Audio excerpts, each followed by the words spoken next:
সুধীবৃন্দ, আসসালামু আলাইকুম। আমি জহুস ভয়েসে আপনাদের স্বাগত জানাচ্ছি এবং একই সাথে এই চ্যানেলে সাবস্ক্রাইব করার জন্য আপনাদেরকে বিনীত অনুরোধ করছি।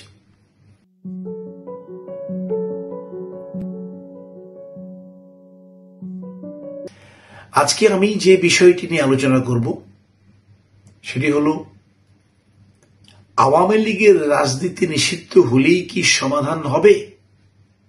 দেশের পরিস্থিতি কেমন যেন ঘোলাটা হয়ে উঠছে। মনে হচ্ছে স্নায়ুযুদ্ধ চলছে ফেসবুকে বিভিন্ন পোস্টিংস এর মাধ্যমে। গত 22 মার্চ 2025 তারিখে আমার দেশ তাদের প্রথম পৃষ্ঠায় দুটো শিরোনাম করেছে।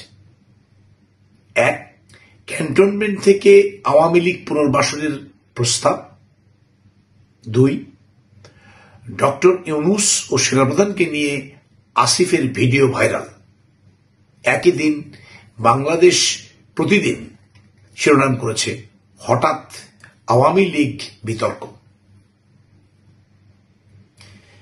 আমি গত 6 ডিসেম্বর 2025 তারিখে একটি ভিডিওতে বলেছিলাম বা শিরোনাম করেছিলাম, নিষিদ্ধ আওয়ামী লীগ নাকি নিষেধাজ্ঞায় আওয়ামী রাজনীতিবিদ।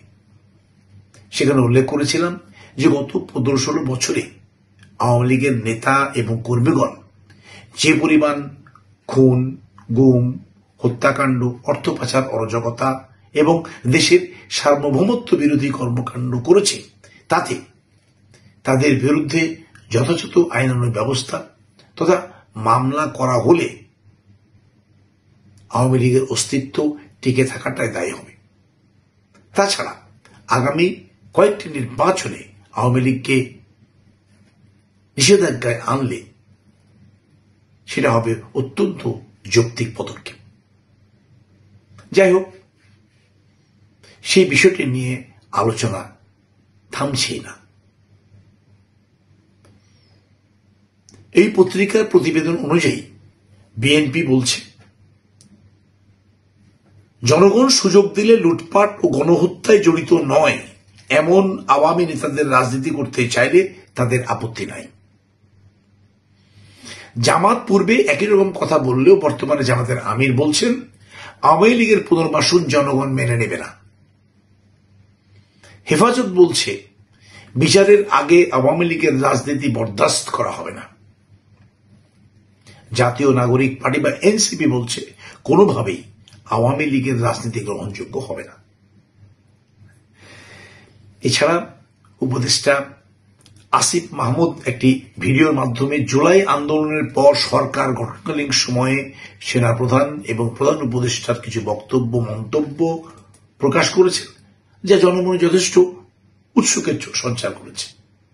তবে সেটি এই সময় প্রয়োজন ছিল কিনা সেটি নিয়ে ভাববার বিষয় এবং সেটা অন্য বিষয়। আমি ব্রিগেডিয়ার জেনারেল অবসরপ্রাপ্ত ডক্টর আব্দুল্লাহ ইউসুফের একটা লেখা পড়লাম। তারই উপরে আমি বলতে চাইছি যে উনি লিখেছেন, টানবাজারের পতিতাপল্লী উৎখাত বা অপসারণের ফলে ওরা এক নির্দিষ্ট স্থানে না থেকে সমাজের রন্ধ্রে রন্ধ্রে ছড়িয়ে পড়েছে এবং ওরা বসবাস করছে বোধ করি আমার আপনার আশেপাশে, এবং সমাজকে ওরা এখন আরো বেশি কলুষিত করছে। পতিতাদের নিয়ে আমি আলোচনা বা এই প্রেক্ষিতটা আলোচনা করতে চাইছি না, আমি শুধু রেফারেন্সের জন্য বলছি।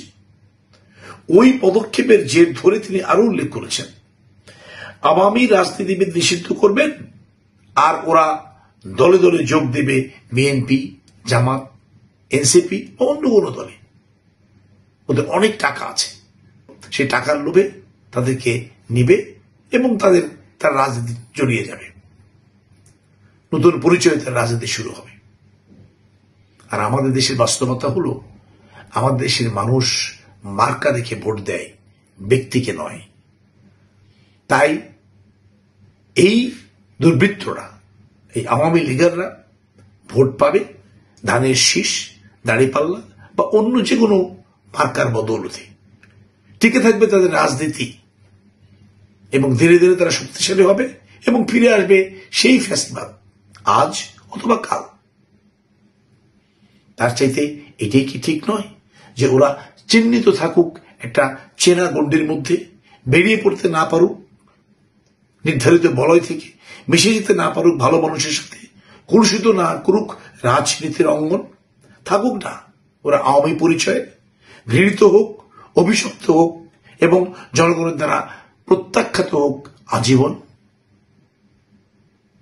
আমিও তাই বলতে চাইছি, আওয়ামী সন্ত্রাসী ও কুরাজনীতিবিদদের ওদের মধ্যেই সীমাবদ্ধ রাখাটাই শ্রেয়। ওদের সমাজে ছড়াতে দিবেন না, তাহলে ওরা এই ভালো হয়ে ওঠা সমাজকে এবং আমাদেরকে আবারও কলুষিত করে ফেলবে। তাছাড়া নিষিদ্ধ যদি করতে হয় তাহলে নিষিদ্ধের সময় তো এখনো তো যায়নি, যে কোনো সময়ে ওদের নিষিদ্ধ করা যায়। এই মুহূর্তে এই বিতর্ক সৃষ্টি করে সময়ক্ষেপণ করা সমীচীন হবে না বলে আমি মনে করছি। সবাই ভালো থাকবেন। আল্লাহ হাফেজ।